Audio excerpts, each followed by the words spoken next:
Gunung Rinjani, standing at an altitude of 3,726 meters, is a volcano found on the island of Lombok in Indonesia, just east of Bali. What makes it so special?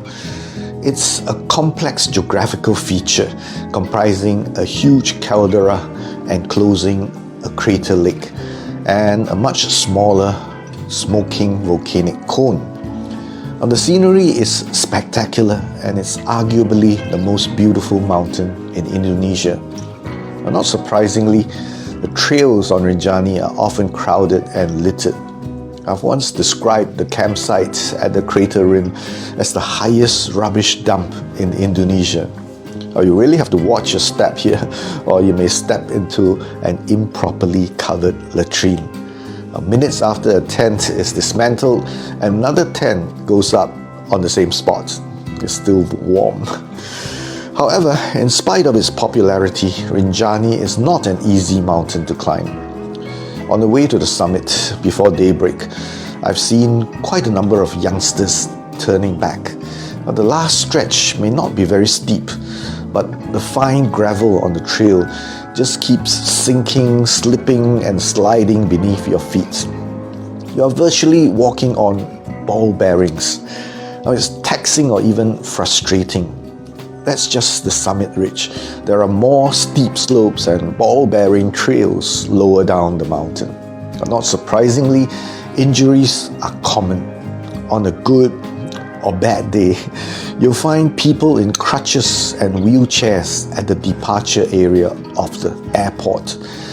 Following the death of a 27-year-old Brazilian tourist on the mountain, major concerns have been raised, mostly by keyboard warriors who will never climb the mountain themselves.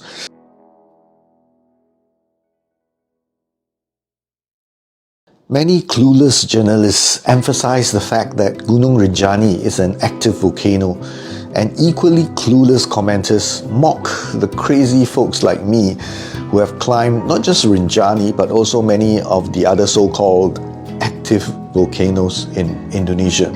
Now, here's the thing. The accident had nothing to do with volcanic activity. The circumference of the outer crater of Rinjani is about 40 kilometers. The circumference of the small active cone enclosed within the caldera is about 1 kilometer. Only crazy people would go there.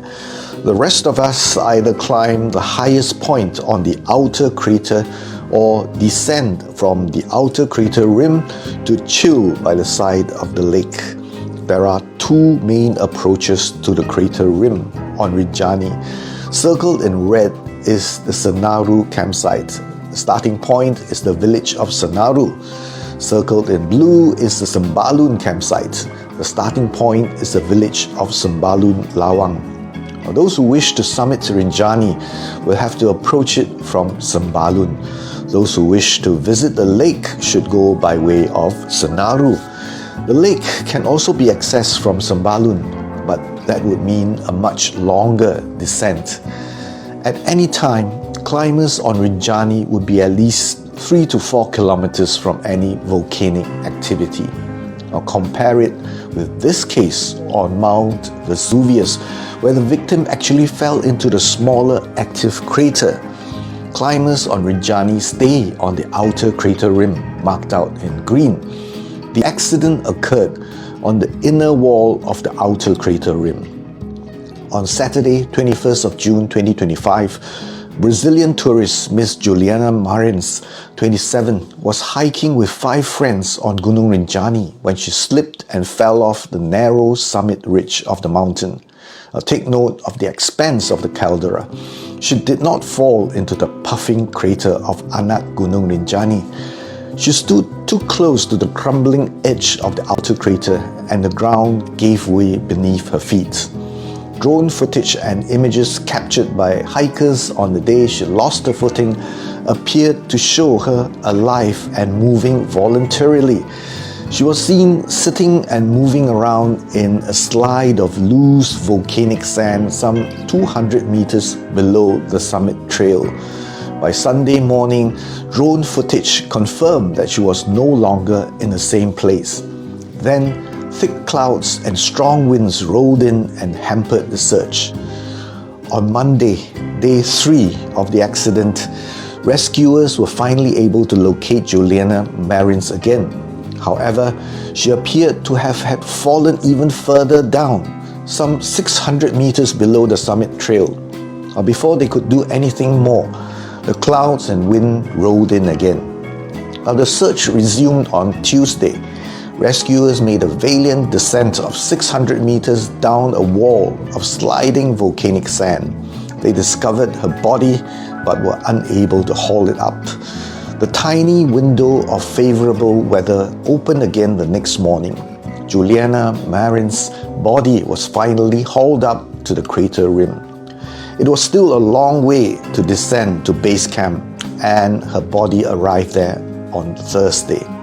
Not surprisingly, her family was angry and claimed that Ms Juliana Marins could have been saved if she was reached within hours rather than days. Her family posted on social media, I quote, "Juliana suffered severe neglect by the rescue team. Juliana would still be alive if the team had gotten to her within the estimated time of 7 hours. Juliana deserved so much more. Now we are going after justice for her because it's what she deserves," unquote.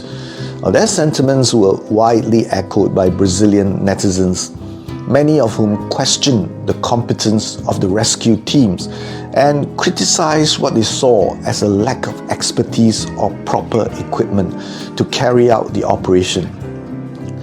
You can see on this image the tags placed by people who are supporting legal action against the government of Lombok. Some went as far as to claim that Ms Marins did not die from the fall itself, but from hypothermia or dehydration due to the delayed rescue efforts. Now, the autopsy results are out, and it ruled that Juliana had died from impact to her chest and back, causing massive internal bleeding. She was deemed to have died within 20 minutes from impact. Which impact? She obviously didn't die from the first impact after a tumble of 200 meters. It was probably the subsequent tumble of 400 meters that killed her. Now notice that I used the word tumble and not fall, because she clearly could not have survived a direct fall from a height of more than a few meters. Now, in any case, this report is difficult to accept given that the initial drone footage showed that she was clearly conscious and moving voluntarily. Now, if we accept the autopsy report as factual, it meant that Juliana Marins tumbled 400 meters down from her initial location somewhere between Saturday morning when she first lost her footing and Sunday morning when she was no longer at the original location. They had just hours to save her. Social media was flooded with expert comments. Interestingly, I see many Indonesian influencers defending the rescue mission, highlighting the treacherous terrain, but not the bad weather, because at this time of the year, the weather is usually quite good. Blaming Juliana might trigger a backlash, but the fact is, none of this would have happened if she didn't stand too close to the edge or her guide had stopped her.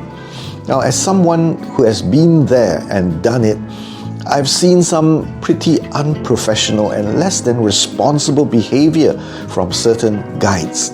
Some of these observations were highlighted to me by my guide, my own guide. Now let's cut to the chase. What would you have done if you were a rescuer? Some keyboard warriors insisted that they could have thrown some food, water and blankets down to Juliana. Some supporters of the Indonesian authorities said that there was little chance of her surviving the fall in the first place. Some said that a helicopter should have been deployed. The usual excuse came up. But was the weather so bad in late June? The monsoon is over, so weather in the early mornings are usually fine. Still, It could be a narrow window as the clouds can move in and things can get windy in the late morning or early evening. Some influencers who tried to shift the blame from the rescue team emphasized on how difficult and dangerous the mission was. But look at the folks who spotted her from the drone and sending her a tissue paper with the words "wait" written on it.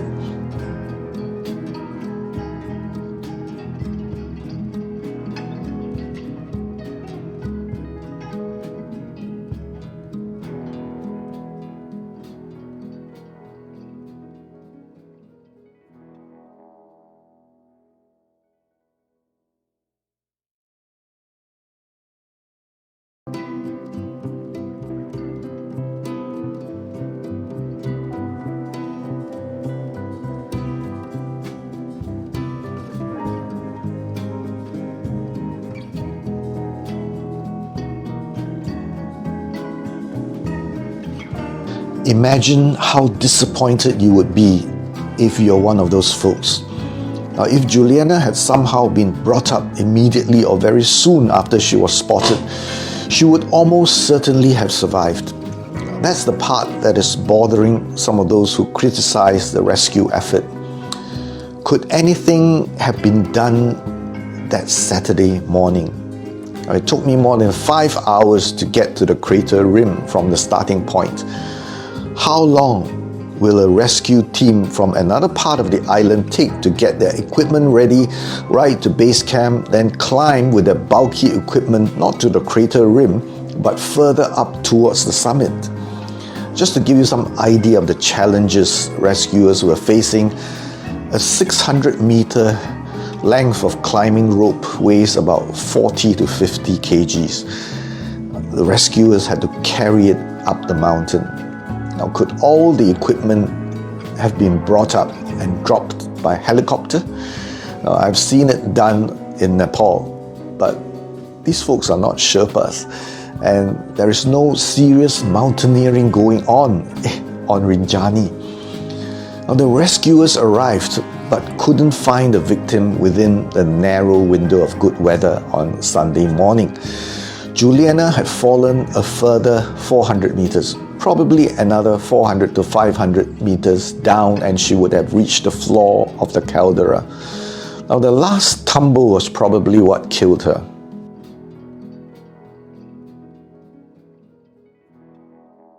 Could things have been different if the rescue equipment were stored in a hut at the crater rim and the guides knew how to use them? Now, such things are more important than a drink stall. Now, let me give a few suggestions just for the sake of discussion. Now, if the victim could not be brought up immediately, the priority is to keep her alive. Now, don't throw things to her, but let a rescuer glissade down the slope, bringing some sleeping bags and water to the victim and establish a biovac. I've done quite a lot of this on snow. I'm not sure if it's going to work on volcanic scree. So it could be something like what we saw in a cave rescue in Chiang Rai, Thailand. Once the boys were found alive, they quickly inserted a team of Navy SEALs to keep the boys alive. Then they rescued everybody when the equipment was ready. I'm not saying that the team had not done its best in Juliana's case, but their best was clearly not good enough. Now, some people blame Juliana for moving from her last position. Last year, at the start of the rainy season in October, an Irish climber had survived a tumble from a spot not far from where Juliana lost her footing. Now, sure, she should have remained where she was, but who knows, she could have fallen asleep and lost her balance. We'll never know if any of us could have done better in her situation.